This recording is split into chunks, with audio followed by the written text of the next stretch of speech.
শিশুদের জন্য বিশেষায়িত পাঠাগার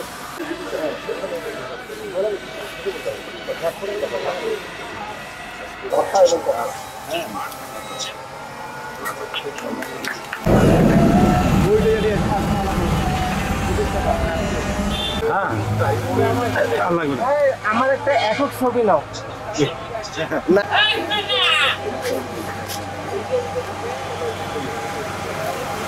আমরা চাই যে এই ধরনের শিশুরা যেন মুক্ত চিন্তার সাথে পরিচিত হয়, তারা যেন শুরুতেই আমাদের যে চিন্তা চেতনা, যে সৃজনশীল শক্তি, সেটি যেন তারা প্রসারিত করে। এই বই পড়ার যে একটা মানসিকতা, এটি যদি আমরা একবার তৈরি করে দিতে পারি, তাহলে আমাদের দুর্নীতি, ঘুষ বা অন্যান্য বিষয়গুলো নিয়ে আমাদের চিন্তা করতে হবে না।